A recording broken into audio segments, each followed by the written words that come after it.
Hey, everybody, welcome back to the podcast. You're listening to the longest running superhero role playing game on Earth. I'm your host, the Game Master, and in this one, we're going to be talking about the electric blue Superman from the 90s, the robotic version of Brainiac from the 80s, the Shazam family, their enemies, all sorts of stuff. Before we get into it, though, make sure you smash that like button, check to see if you're still subscribed, and as always, leave us a comment. That helps us out on our end with the YouTube algorithm, but also we just love hearing from you guys. We've got an awesome community here, and it's all thanks to you. So thank you so much for being here. So, all that said, let's dive in. For some of my listeners who come from the sort of Dungeons and Dragons end of things who don't necessarily pay a lot of attention to comic books. You may have never heard of the Electric Blue Superman. I know I have listeners who are quite a bit younger than me, who weren't even born yet in the 90s. And often they've commented that they're unfamiliar with some of the older stories that I mention on my channel. They might not be familiar with the Electric Blue Superman. For anyone who doesn't know, I'm going to do a super quick recap.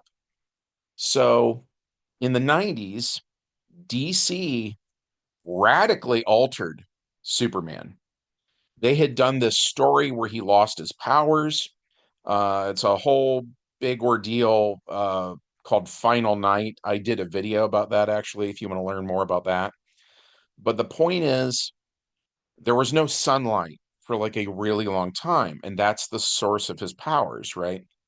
So when the sun sort of came back, he didn't get his powers and was very confused as to what was going on. And then when he did get powers, it was electricity based and he had blue skin, and so they referred to it as the electric blue Superman era. And at the time, DC put out a press release, and I was hanging out at a comic shop called the Collection Connection, which was owned by Wayne Birch. Shout out to Wayne if he's listening. And at the time, we all read that press release. We passed it around, and DC was swearing up and down that this was a permanent change. And they said, Y2K is coming and it's going to be a new millennium. And we want a new Superman for the new millennium. And they were saying stuff like, the old Superman was, kind of fuddy duddy and old fashioned, and they weren't into it. And they wanted something sort of cooler and it seemed kind of futuristic in a way.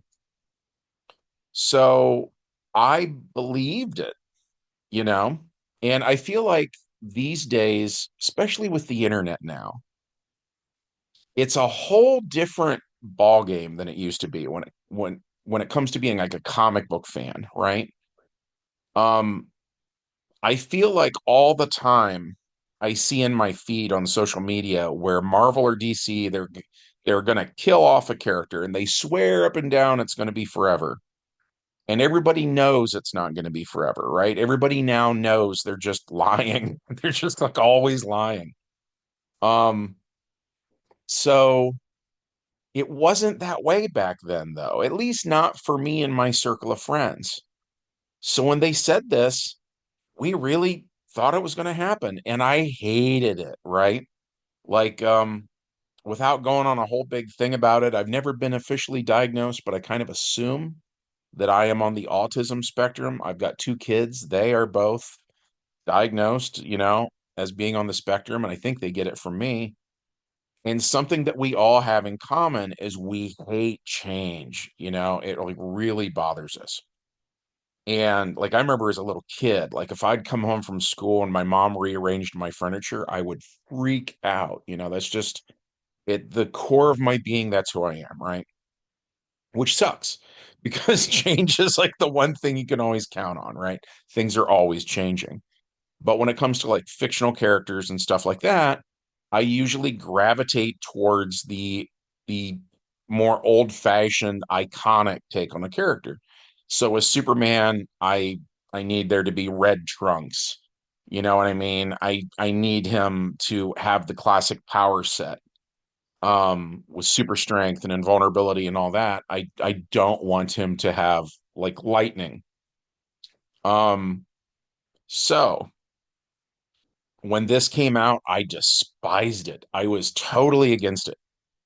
I think I could have maybe enjoyed myself a little more if I knew it was going to last forever, you know? But I remember at the time, and the irony is it didn't last for a super long time, no pun intended. Um, Boy, it sure felt like it. It just felt like 10 years to me at the time of putting up with this god awful incarnation of the character.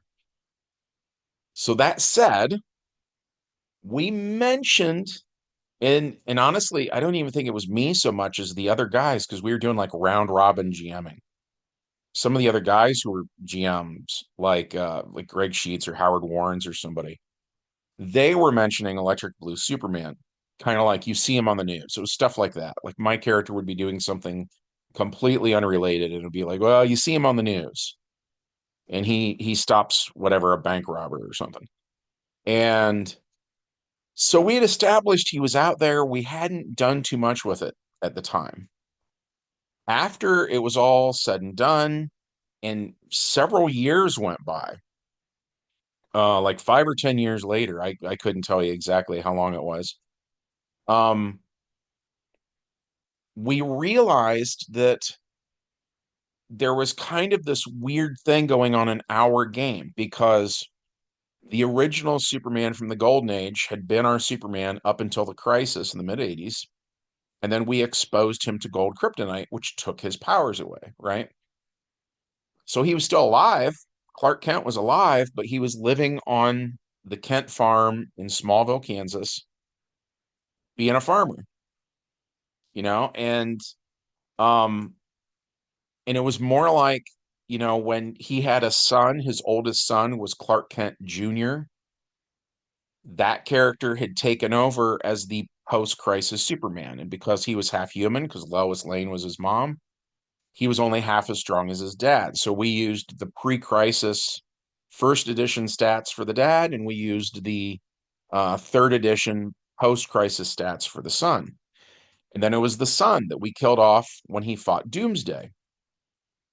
So so when the Electric Blue Superman came out, it wasn't for a while until we kind of were like, hey, wait a minute, like who is that though?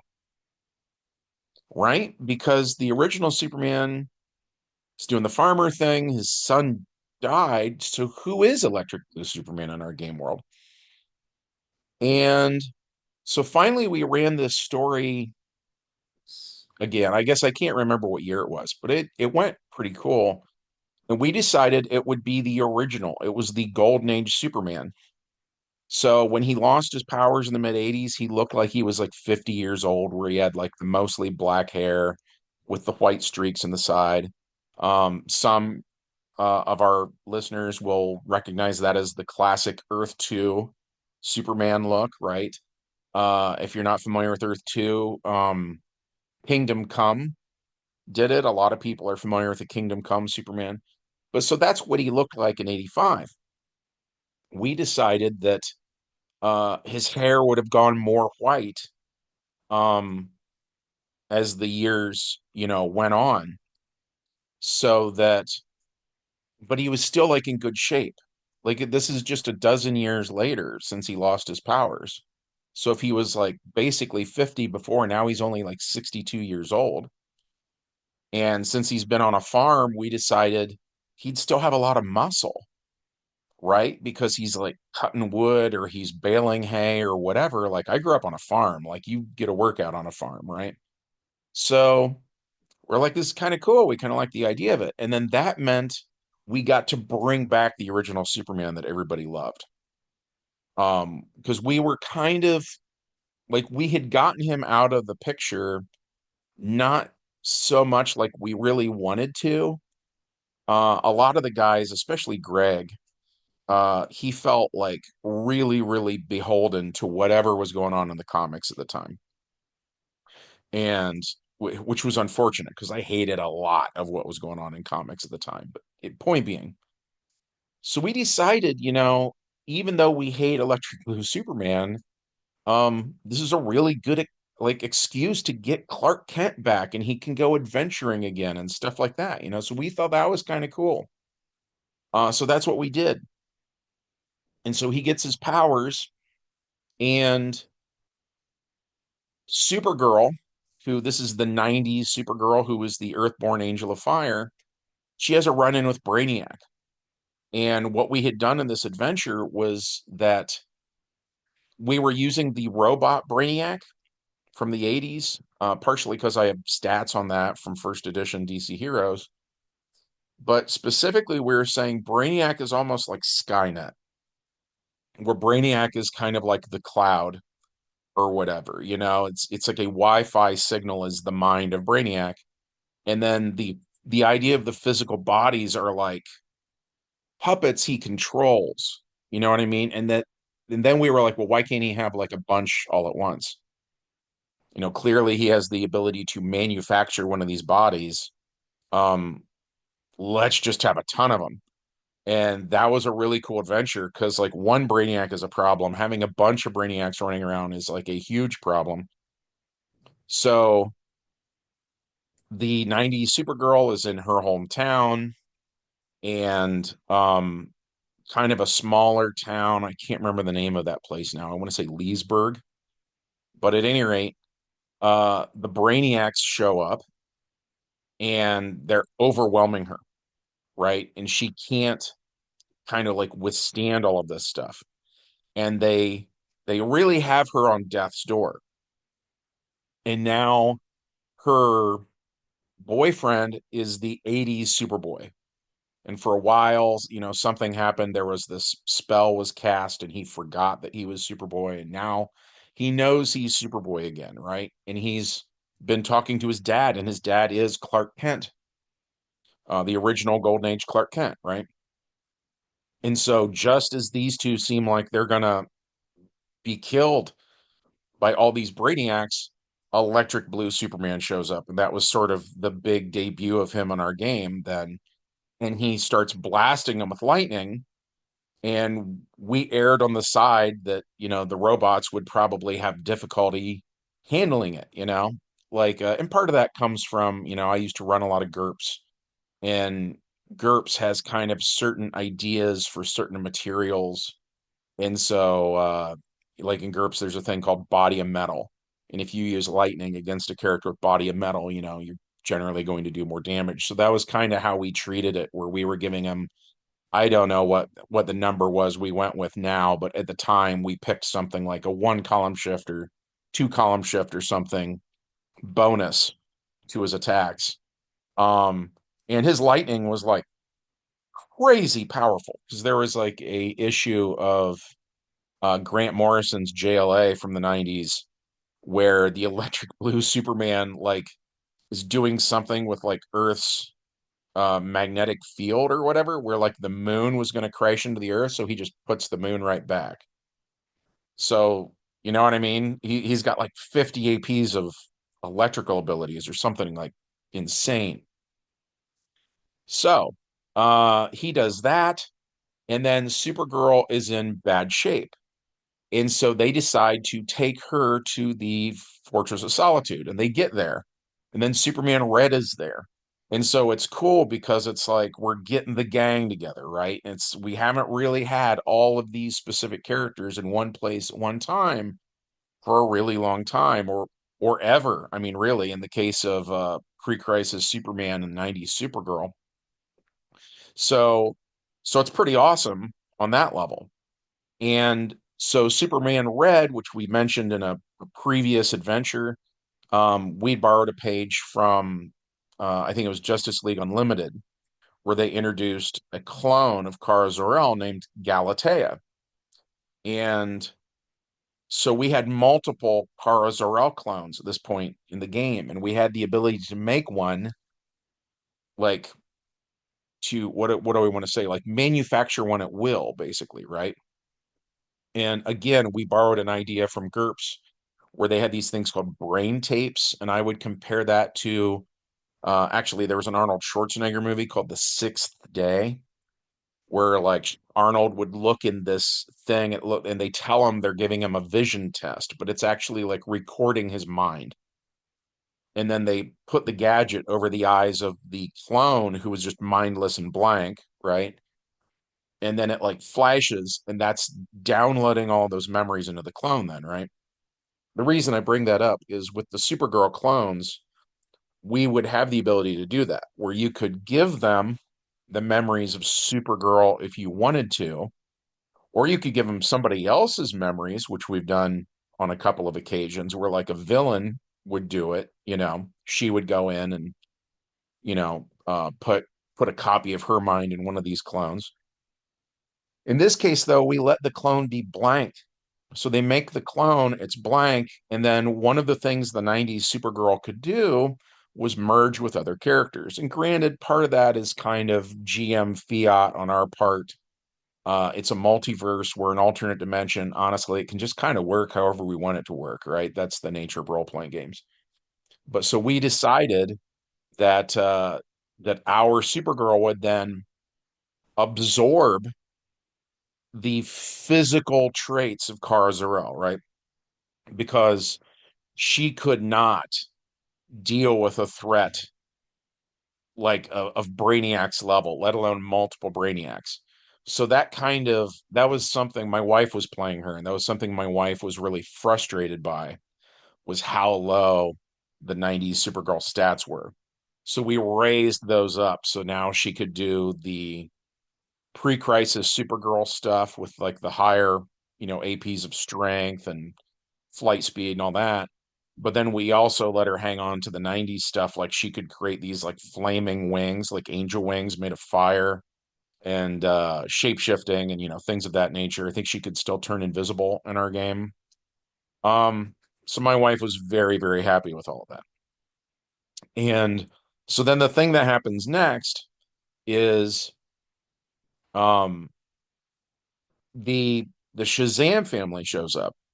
So it's Captain Marvel, Billy Batson, and he's been around since the Golden Age. And something we said was at a certain point, they just stopped saying the word Shazam because they don't want to like get old and die. And so part of that is kind of like nobody loves becoming elderly, right? But the other part of it is sort of like they feel the need to help the world, right? And if they die, they can't help anymore. So there is actually a selfless um side of that whole thing, because those characters, especially Billy and his sister Mary, they are supposed to be like extremely lawful good. There's a Superman comic where like everybody knows how Superman behaves, right? There's this Superman comic from like the early 2000s where he refers to Billy and Mary, and he says basically they're so squeaky clean and wholesome they make me look like a drunken sailor by comparison. So so at any rate, I didn't want to paint this picture like they were being selfish by wanting to like be immortal forever. It's not like that. But they're just super all the time now, is how we ran it. They can change their clothes, and we see that in Kingdom Come, by the way, where Billy at some point just stays Captain Marvel indefinitely, even if he's wearing a tuxedo and, working for Lex Luthor and stuff like that. That was a mind control thing, by the way. At any rate, um, so the Shazam family shows up and are asking for help from the Superman family, basically. And it turns out like all the Shazam related villains have teamed up and are chasing them. And so we had Sivana's kids who all have the ability to say the word Sivana, and then they are sort of dark counterparts to the Shazam family. And then that same idea yet again is there's a character named Black Adam who a lot of people will know who Black Adam is from a recent movie where he was played by The Rock. Um, and then he has a wife and a kid, and they're very Egyptian oriented. And then with them is, I can't remember the name of it now, but it's a snake. It is like a gigantic snake, and it's sort of like part of the Black Adam family. And it ties into that whole Egyptian mythology thing where, obviously they were big on snakes and stuff. Um, who am I leaving out? I can't think. As soon as I stop making this video, I'm gonna remember whoever it is. But the point is, it's like it's all the characters who are like Captain Marvel with similar powers to him, but are bad, right? So at any rate, these guys are chasing him, and so a massive fight breaks out right in front of the Fortress of Solitude. We always go, by the way, with the version of the fortress that had like the gigantic golden key out front and like a huge golden door. So we're doing that. And during the fight, because Superman Red is he has the Valentino effect. And we mentioned that a long time ago. We haven't mentioned it for a while. Oh, and his by the way, his wife is here, who is the original Kar-El, who is Power Girl now, right? And she was donating a drop of blood or whatever when they made that clone, by the way. She was on board with all that. Point being, so I think her name is Georgia Sivana. It's Dr. Sivana has a daughter who is just ugly as sin. I hate to say it, but I mean, she is cartoonishly bad, like literally cartoonishly bad looking.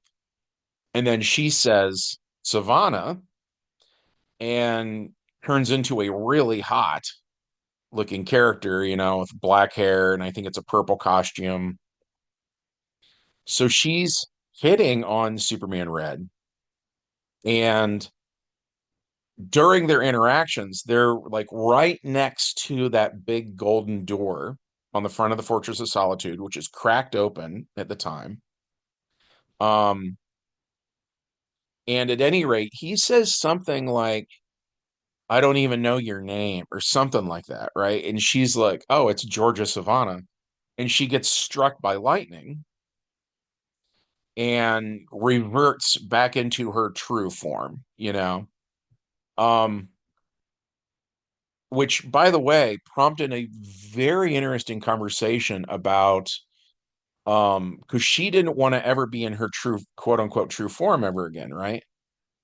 And the players around the gaming table had a really interesting conversation about uh alignment, the morality or the ethics or whatever of um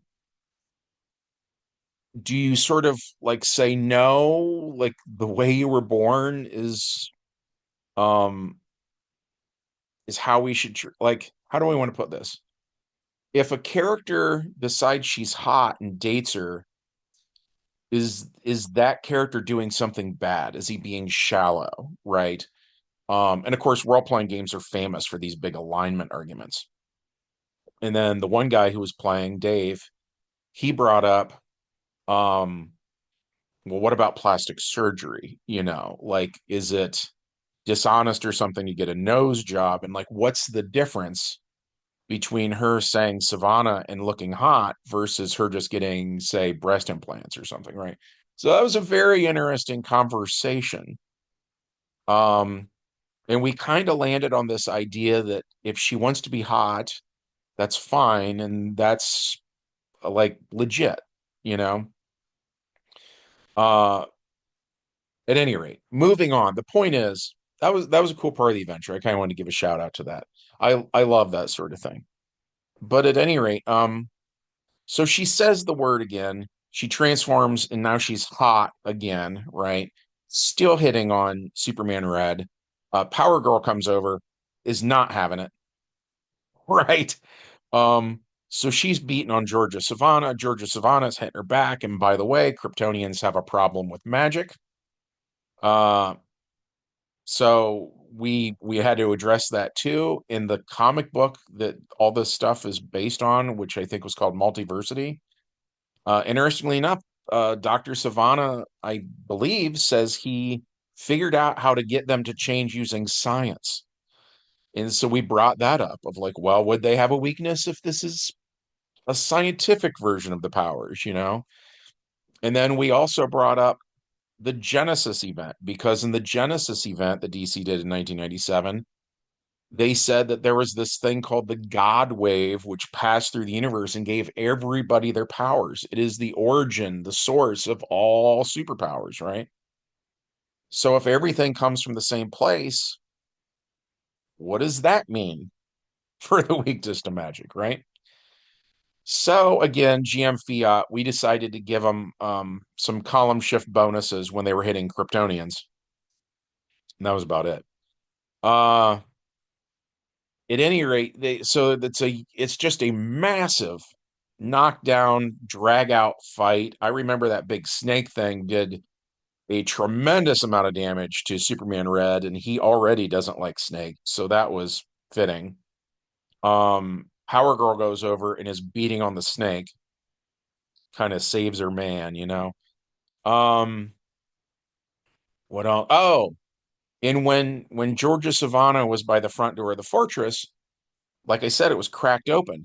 Hiding on the other side of the door was my wife's brother's character. My wife's brother's Scott, and he really wanted to play a Captain Marvel style character. He loves super strength and lightning and stuff like that. So if we're doing more Marvel related things, he plays like a member of the Thor Corps, you know, something like that. Or he's played Beta Ray Bill a lot, you know.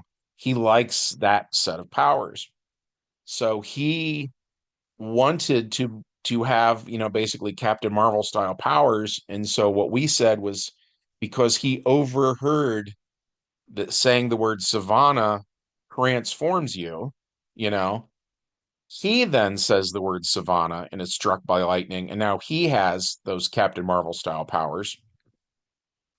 So he goes out there and he joins in on the fight as well. And then he's helping some of the Kryptonians that are taking a little extra damage or whatever, you know, he's fighting back. And at the end of the day, the good guys win. They knock out all of the bad guys and put them in the Phantom Zone. And what is her name? I think it's Butia. There was a girl named Butia Savannah, which is Savannah has one daughter who is just, well, he has like four kids, right? So he's got like an ugly daughter and an ugly son. And then he has a really good looking daughter and a really good looking son. So it's the good looking daughter is good. She has like a heroic alignment. And the reason she was here was more like she had kind of been bullied into doing the bidding of her family or whatever. Um, so at the end of the fight, interestingly enough, Power Girl like really takes a liking to her and is like, "Why don't you come back, you know, to our place, so on and so forth, and you can stay with us for a while, and you know, we're going to help you become a hero." So that was kind of an interesting uh, turn of events as well. But yeah, that was, and then Superman Blue had no problem with magic, you know, and he was of course immune when guys like Black Adam were hitting him with lightning. He didn't care at all. Um, and he was just cleaning, you know, cleaning house or whatever. He was beating these guys up like really, really bad. And that's probably a good stopping point for this adventure. And like a lot happens in this adventure with a lot of different characters. So I don't want to overload you guys either. But this um you know was an ongoing series where every game picked up exactly where the game before it left off, you know, that kind of thing. So I don't want to just keep going forever. So yeah, that was it for this one. We had a blast playing this. We hope that you enjoyed hearing about it. If so, as always, smash like, check to see if you're subscribed, and leave us a comment. And from everybody here, the longest running superhero role playing game on earth, we hope you have a good one and we'll see you in the next adventure. Bye.